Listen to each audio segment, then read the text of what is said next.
Hey, what's going on, guys? I'm Nate, Me and and you're listening to Nate and Ian's. Listening Hour. Hey, it's episode 4. Ian has a fantastic mustache going. Ian, tell us a little bit about it. Just like one blurb. Go. I've been growing it out in quarantine, and then I got bored yesterday. That's it. Now it looks awful. Cool. No, I think it looks great, man. It's awesome. I like how it goes down just the right amount, right? I kept it because I want a Fu Manchu. What's that? Is that what it's called? Sure. Yeah, who knows? Because no one does that anymore, so why would we know what it's called? I don't know. Yeah, okay. Hey, so another interesting week, right? Another week down Another week.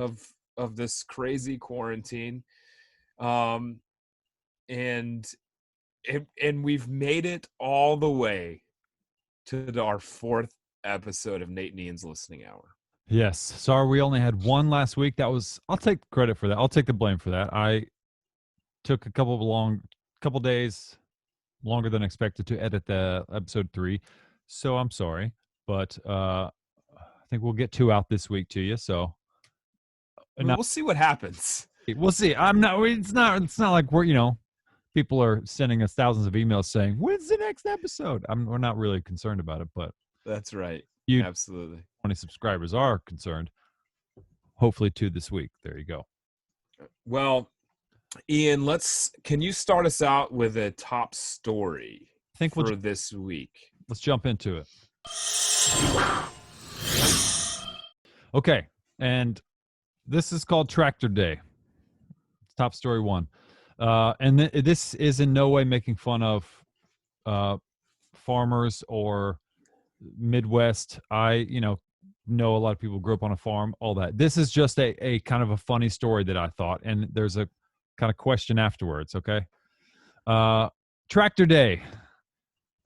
This happens in the Midwest. I found this story. It's like Southern Illinois, I believe. Once a year, these kids get a taste of independence every teen longs for. It's Drive Your Tractor to School Day. Yes. Yeah. I had not heard about this. No. No. It's and here's the thing, a lot of the farm kids don't have nice cars because their parents spend over $100,000 on like tractor and machinery. So their trucks look like crap, which is it's fine. But here's the thing. But they're letting their 15-year-old drive the $100,000 tractor. That's cool. My parents would have never let me drive I think my first car cost like literally $2,000 or less. Literally. Okay. One school in particular, the teachers give out awards. These are what the awards were. Oldest tractor. If your parents aren't that rich, they only spent That was $90,000. right. It was not the $100,000 tractor. Right. Another one is best dressed because a kid put American flags on each side of it and then raised the plow. Yeah. Look, flags are up in the air. Look cool. And then the loudest tractor. I think the loudest and the oldest probably are in the same boat. Right. But Right. that's my top story. I again, not making fun. I just think it's crazy. And here's what I wrote down. Depending on the number of students participating, where are you parking all these tractors in a school parking lot? Because here's the thing. Those are like the 50. I looked it up. Those are like a bunch of the 15-year-olds who are driving and don't have like permit, like or driver's license. So then the rest of the school, the 16, 17, 18-year-olds are driving cars. So where are you parking these tractors? And if I was driving in this town, I don't know what town it is, but if I was like driving to work and I got stuck behind 20 or more tractors driving to work, I'd be pissed. Okay. So I'd be upset. But it sounds okay. like a thing. If you're 15, you're like, I'm going to drive a tractor to school. I think they probably just park them in the cornfield next to the school, right? You'd think. It seems like if they're doing this, there's most likely this is not a booming metropolis. I'm just saying the picture I saw, it was like they were parked in the parking lot. And the one with the American Oh, wow. in a parking lot. So I'm like, either there's only like 20 kids that drive to the school, which could, it's in the country. Maybe there's only, you know, 200 kids that go to the school. I don't know. I'm just saying.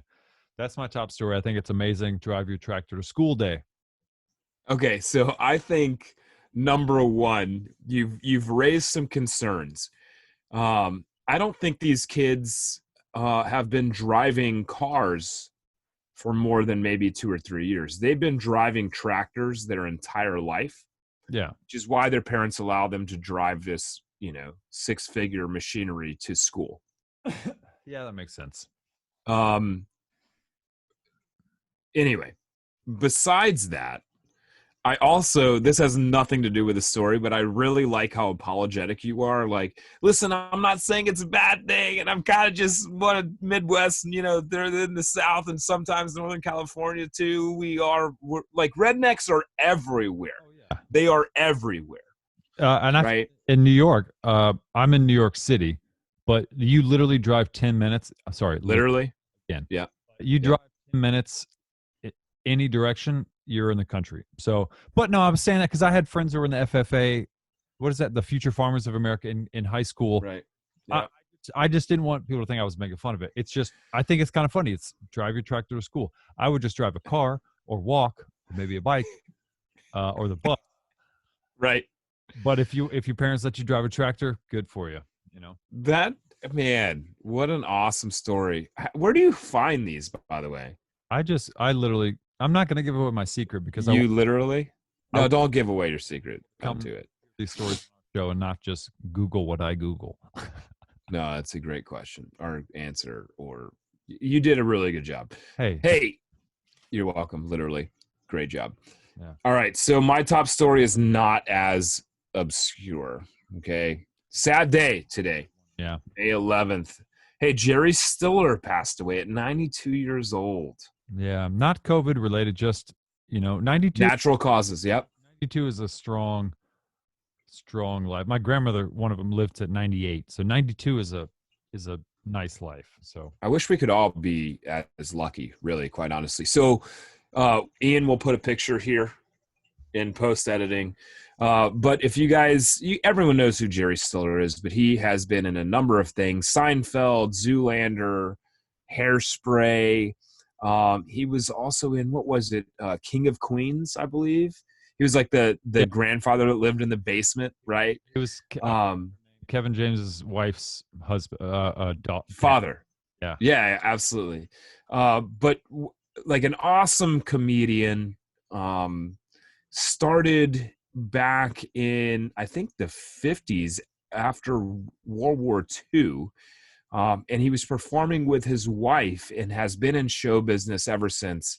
Obviously, his son, Ben Stiller, has had just we've mentioned Ben Stiller before in an episode when we were talking about dodgeball. But Ian, you don't remember? How dare you?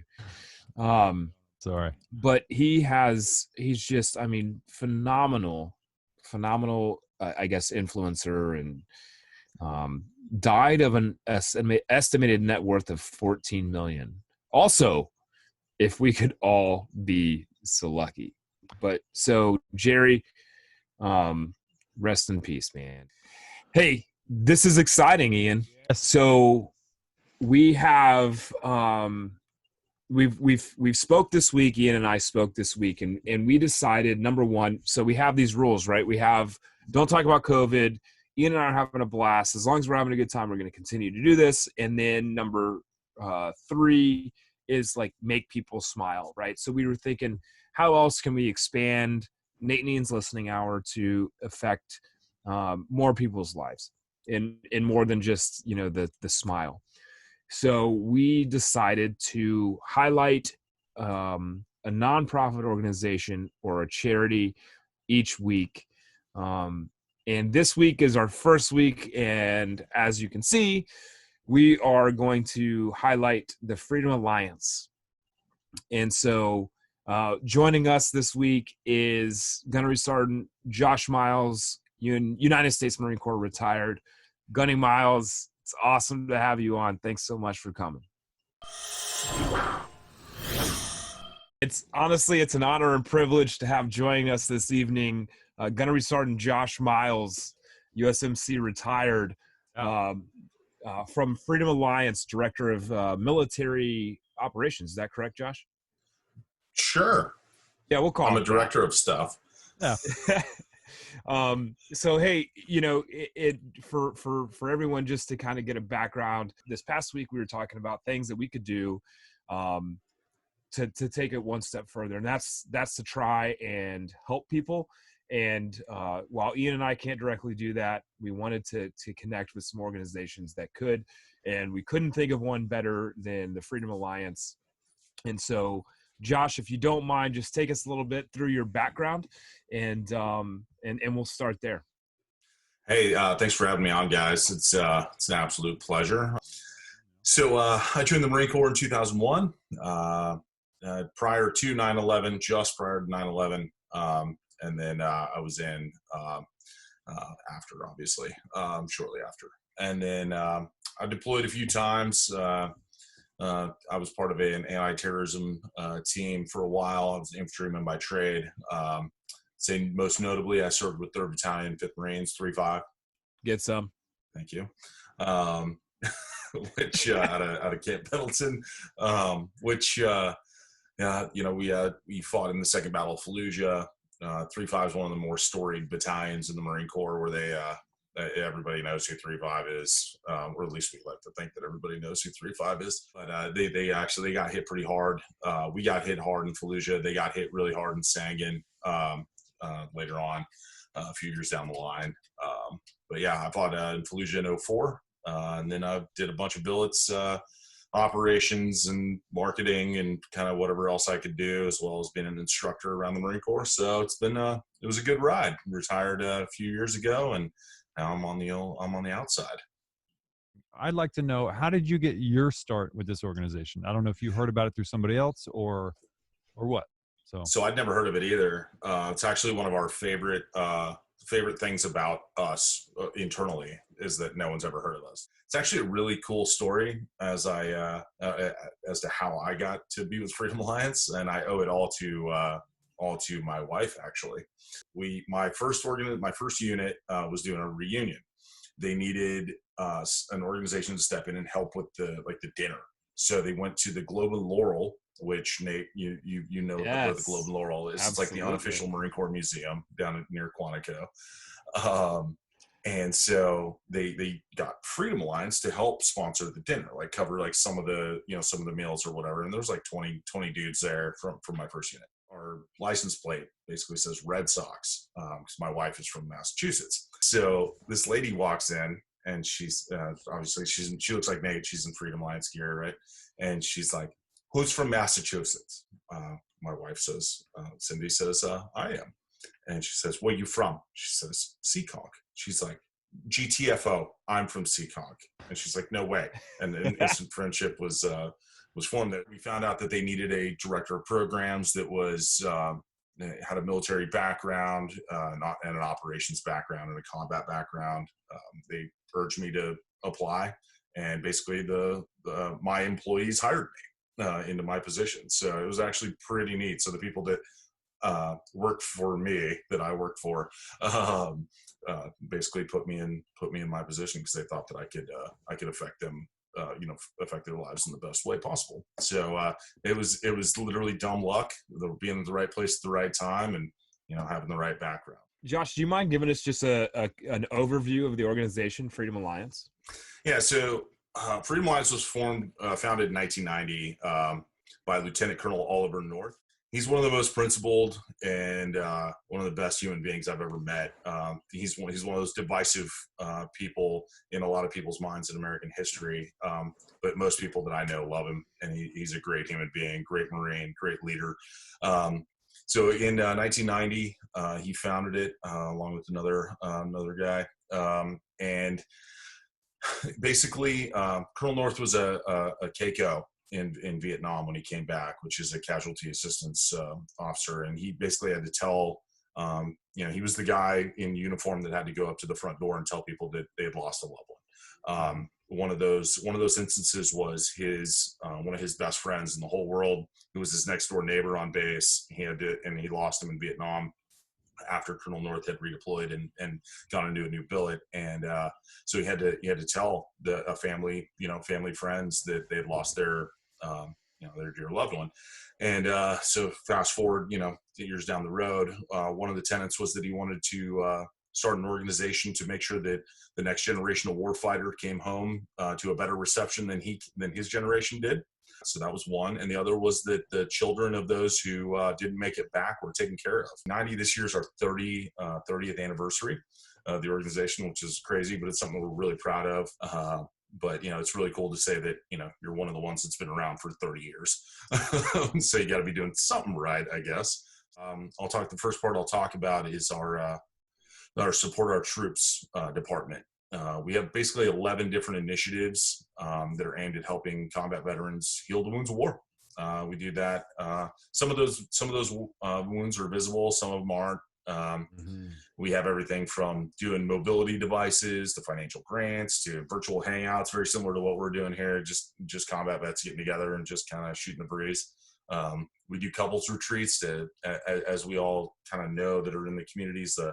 Being on long deployments for long periods of time, it's hard on a marriage, it's hard on a family. So we try to mend some of those wounds that have happened in a marriage as well due to war. That's kind of the Support Our Troops side. A lot of different initiatives there. Well, I tell you, one thing that stuck out to me kind of as we were kind of researching and just learning more about the organization was this idea that you take combat troops and you do these retreat style, I guess, not vacations, but like maybe a healing process. And it's kind of a two-part question. Number one, can you tell us a little bit more about the retreats, right? Like how you guys kind of facilitate that for these individuals? But number two, if you have a story, like maybe a unique story that came from one of these retreats, I think we'd all love to hear that. We operate probably at the smallest organizational unit is the fire team. A fire team is about 4 people, but it around 4, 5, 6 people, guys, gals, whoever's in that organization.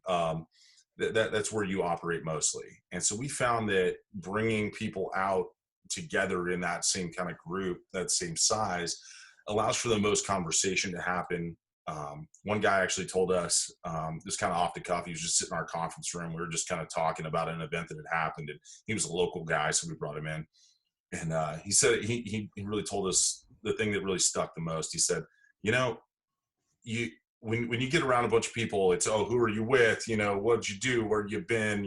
All that stuff. But he said, when you get on these small group retreats that you guys do, you have to get through the BS. Right. You have to. You're forced to.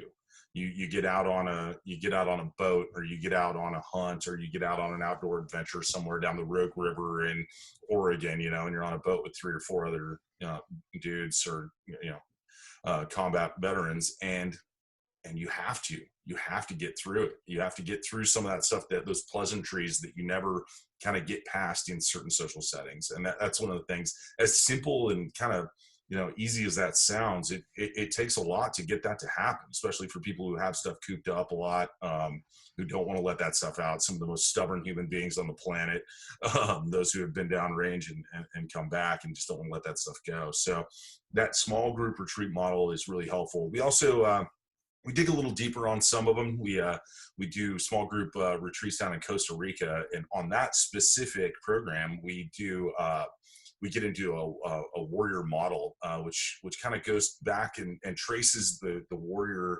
spirit back to the ancient times. We're talking the Spartans and the Greeks and some of the oldest ancient warrior cultures, and kind of equating today's warrior to some of those older warriors, and showing that they have a lot of the same burdens and some of the moral injuries and all that stuff coming back from war, and helping them to reintegrate into being what we call an elder warrior, because those old warrior archetypes were ones that you were always a warrior. Like, you never put it down the sword, you just maybe put it away for a little while, and then you helped others to get better using your experiences in war. We actually almost had our first female, all-female retreat of combat vets who were lionesses, but it got canceled due to things that we do not speak of on this podcast. I can tell you there's a million different, so to your second two-part question, second part of your question, there's a million different really, really interesting stories that go on.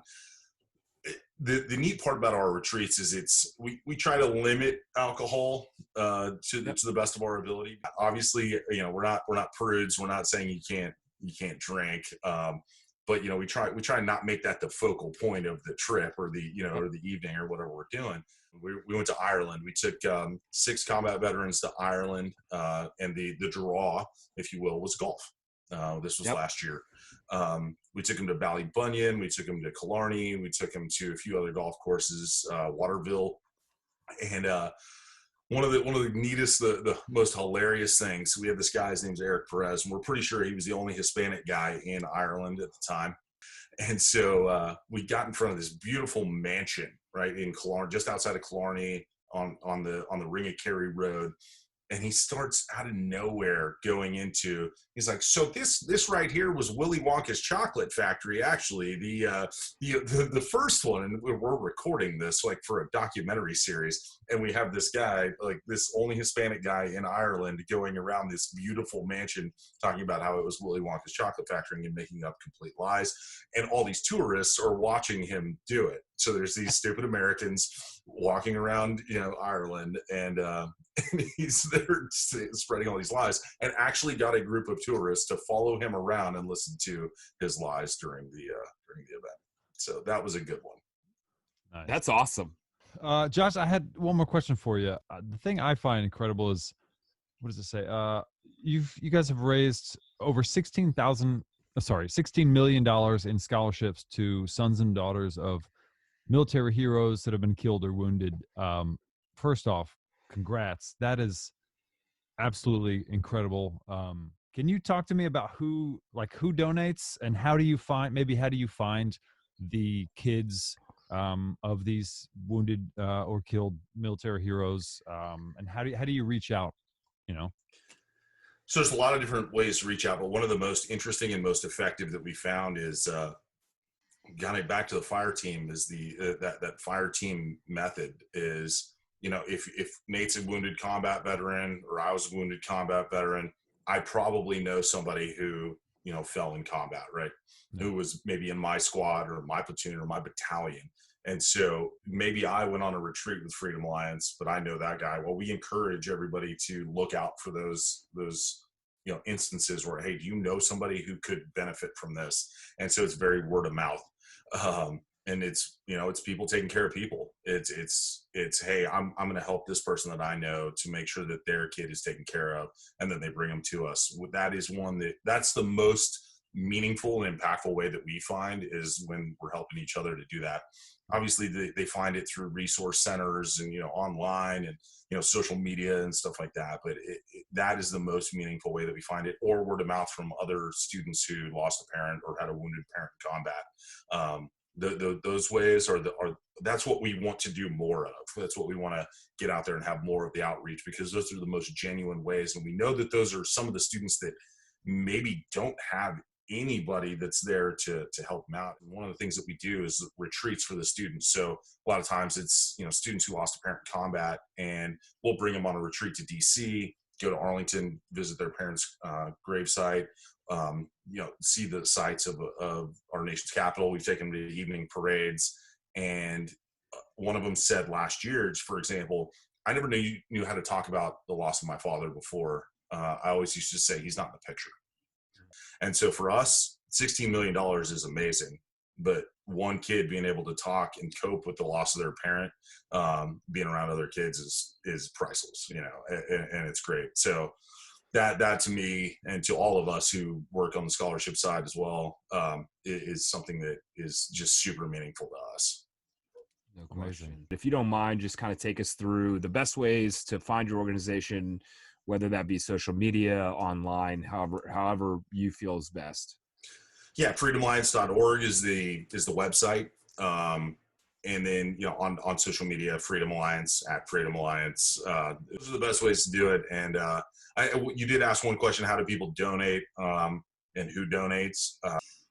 Yeah, we have everyone from people in middle America that are sending a $5 check each month to really substantial gifts that people give to the cause and that they feel a part of. And we have a team of administrators that are back in the office that literally, I watched this happen. They literally go through, they open up an envelope, they pull out the check, they read the note that came from whoever it was that sent it in, and it's the most important thing in the world to them. That $5 check, that $10 check, that $1 check, whatever it is, and they get a thank you note. Like, they literally sit there and they have like their own internal policy of like, whether it be 1 to 3 days or whatever it is, they have to get a thank you out. And it's not just a process or a procedure. It's something that's really important. And it's something that we've held on to, something that started back 30 years ago that they've kept through this whole time that I fell in on. And I think is just the neatest thing to watch. We don't advertise. We don't use any money for advertising. So everything's word of mouth. So all those dollars are going towards the cause. So it's really neat. Hey, Josh, thank you. And if you have the time, we'd love for you to stick around for the next segment, because we know you're a sports guy, right? Now you're a baseball guy. Ian and I are baseball guys as well. We did some baseball trivia last week, and we want to branch a little bit out to college football. Okay. All right, Ian, lead us off. What kind of trivia? All right. So Josh, I think you and I, if you know it, blurt it. I probably won't know it. So here we go. Ian, what we got? I found this question because I am a diehard University of Florida Gator fan, if you couldn't tell. All right, so predating Gatorade by 7 years, because people say Gatorade was the first sports drink. It actually wasn't. This predated Gatorade by 7 years. What was the first sports drink created and by which university? Okay, so I have no idea. Can you give us a hint? It's called Bengal Punch. The Bengals. It's got to be somewhere in the Midwest, right? I'm going to go with University of Minnesota. Okay. Let's see. The Bengals. Quick hint. It's an SEC team. Another SEC team. The Memphis Tigers. SEC, Nate. Oh, yeah, you're right. Well, I'm stupid. Yep. All right, just give us the answer, man. It's Bengal Punch. It was LSU, 1958. Oh, yeah. We'll see the Memphis Tigers, LSU Tigers. Yeah, close. That was a random one. Sorry, I just thought it was fun because I'm a Gator fan. And all right, here we go. You guys ready? Now, this is a team very similar to what Ian just did. This is BCS era, right? So since 1998. Okay. The least productive offensive team is who? And they managed only 7.9 points per game on their way to an 0-11 finish. What year? 1999. Do you guys want hints? Josh? Yes. Yeah. They are also an SEC team. Oh. It's got to be Vanderbilt. You would think. Is there? All right, here we go. It was Lou Holtz's first year as their coach. South Carolina. South Carolina is the least productive offense in BCS history. Yeah. Even under I'm not doing well. 0-11. No, it was Holtz's first year. They were 0-11. They had 7.9 points per game. I got one more. This one you can get. I'm going to give you hints, but I think you can figure it out. Okay, who holds the record for the highest number of attempted passes in a college game? Here's the hint. He went to Purdue, and it was 1998. The record for the highest number of attempted passes in a college game. This quarterback is still playing to this. Yeah. Drew Brees. Yep. Correct. Here's the weird thing about this question. Nice answer. It was 83 attempts. 83 passing attempts in a single game. I looked it up. The average is between like 30 and 50. 50 is on the high range. Right. This man he completed 55 of 83. That's only 494 yards and 2 touchdowns. It's not great. but 83 attempts that's ridiculous. So That entire question, I just had to sneeze. So I was like, I just have to sneeze so bad right now. why you didn't answer? That's the reason. No, everyone knows Drew Brees went to Purdue and he's still in the league. That's great. I just need to sneeze. Don't take this away from me. Oh, I got to edit that out. That's great. Yeah, we'll do that in post. All right. Last trivia question for the evening as far as it deals with sports. Only 18 excuse me. Only 18 backs have ever rushed for only 2,000 yards in a single season. This individual rushed for 2,628 for Oklahoma State in 1988. He also won the Heisman Trophy. He went on to have a great NFL career, first ballot Hall of Famer. Who is it?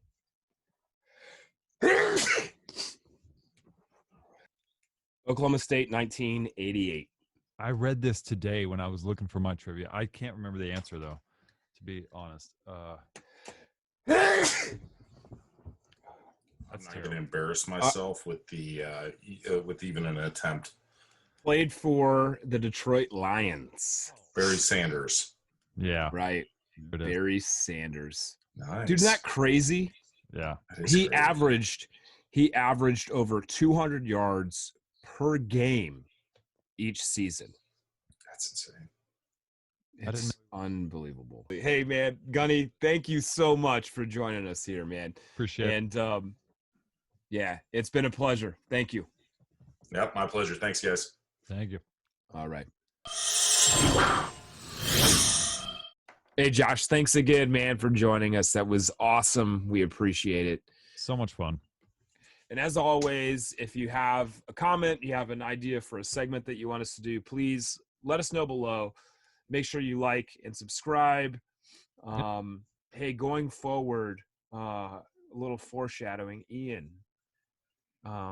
We're starting this nonprofit charitable organizations, and we might just get you to shave that mustache on air or in video. Little foreshadowing for you. Oh yeah. Forgot we mentioned that. We did. So that's something. So I guess I have to keep it until we do that. You absolutely have to. Yeah. And then as well, any other ideas that you guys want to see for segments, let us know. We're always up for trying new content. So Last week we did baseball trivia, then we did college football this week. Comment, let us know what sports trivia you want us to do next week, and all that stuff. So we've come to another NAILH. yeah. And as always, you guys have a great week. Appreciate it. Hey guys, thanks for checking out another episode of Nate and Ian's Listening Hour. Don't forget to comment, like, and subscribe.